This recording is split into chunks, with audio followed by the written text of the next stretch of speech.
news. This is the Herd Line News.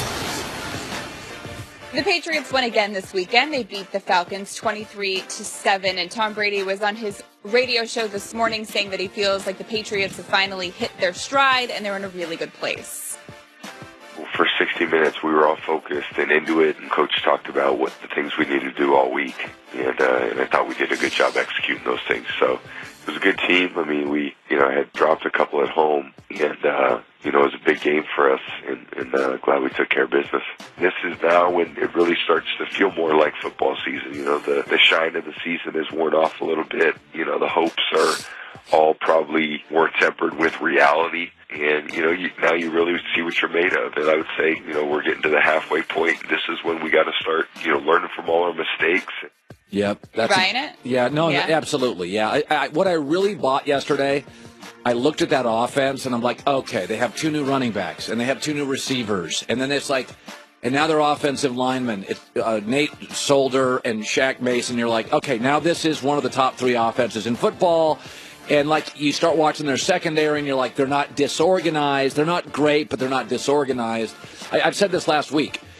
The best teachers all of us ever had in high school or college or wherever, you get smarter because a good teacher, all they really need is time with you. Mm-hmm. And if you have a really good coach, swimming coach, piano coach, they just need – the only thing they're missing with you is time. And I watched New England, and I'm like, okay, there are some deficiencies, but last night you're like, okay, they have coached that team up since the preseason for 10 weeks now. That's a real football team. I enjoyed the fog. It was odd, wasn't it? I kind of like it. So did I. Yeah. It was just a weird-looking football game. That's fun for me. I also watched a lot of TV this weekend and a lot of basketball. I know you're not surprised I did too. by that. Yeah, I did too. So the Warriors game got pretty interesting at the end. Yes. Steph Curry was pretty upset. He felt like he should have gotten a call. He thought he was fouled by Mike Conley. So he took his mouthpiece out and threw it, at least in the direction of the ref. Yes. He says he didn't mean to do that, but kind of looks like he did. Here, and then actually Kevin Durant got ejected as well. Yeah. So here's both of them on what happened after the game. That last play, I thought I got fouled, and my frustration boiled over. Did something stupid. Deserved to get kicked out, and that's what happened. Obviously learn from it. Try not to do it again. Oh, yeah. I did the ring finger. I mean, I'm sure everybody thinks I'm an angry black athlete, so I got to put my middle finger up, but no, I'll put the ring finger up. So Steph said, if I meant to hit him, I would have hit him because I have good aim. And Kevin Durant saying, I didn't put my middle fingers up. I thought he did, but he said I put my ring fingers up to show, hey, I've got rings. Yeah. I'll say 2 things. One, it is not okay to throw your mouthpiece out. Right. You have to control yourself because that is very much like a temper tantrum. Yeah. On the other hand, and that doesn't excuse their behavior, I do like the fact that they're playing with intensity this early in the season because we were so on them hey, we don't know if we know that the Warriors are going to make it to the finals. Yeah. They can pretty much just coast. Clearly, they're not.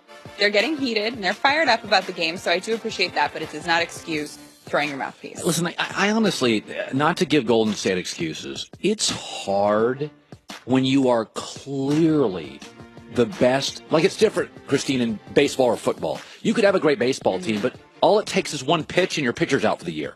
And in football, there's injuries. Historically in basketball, you don't lose multiple star players. Golden State is by far and away the best team in the league, and we're a week into the season, and it's not going to wrap up till June.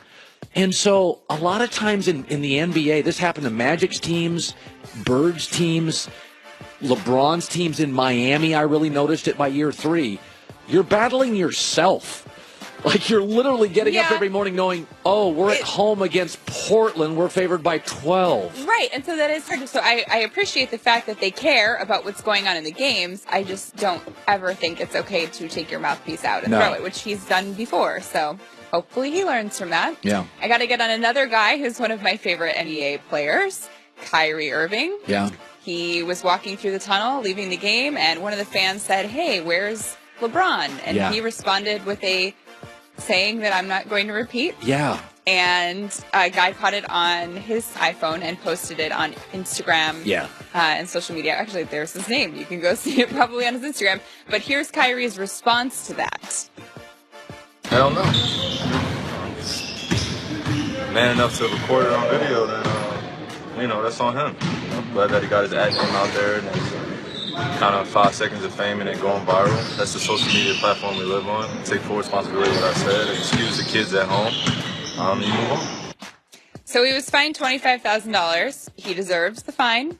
I don't think he should have said that. You have to be aware of the people around you and that you can be put on camera and that there are kids around, so you can't say what he did say. But he does have a point that it is on the guy who sits there and records it and then goes and posts it for everyone to see. He got his 5 seconds of fame. And if we're going to be mad at Kyrie for saying that in front of kids, let's also be mad at the guy on Instagram who put that up for all the kids on Instagram to see as well. Yeah, it's so easy for me to sit here and say, don't let it bother you.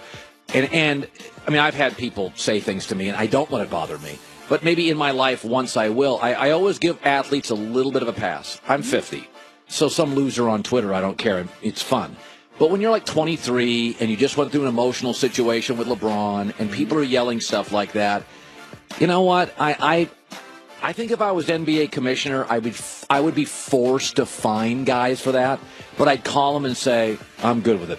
The guy was a jerk. Yeah, I mean, athletes are human. They're human beings. And fans can be so obnoxious.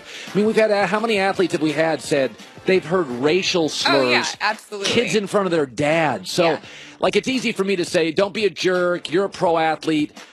Listen, man, you and I have been covering this for a long time. There are fans that are so over the line with athletes. It's disgusting. And they're waiting for that moment that they can catch it on their phones. Yeah. Christy with the news. Well, that's the news. And thanks for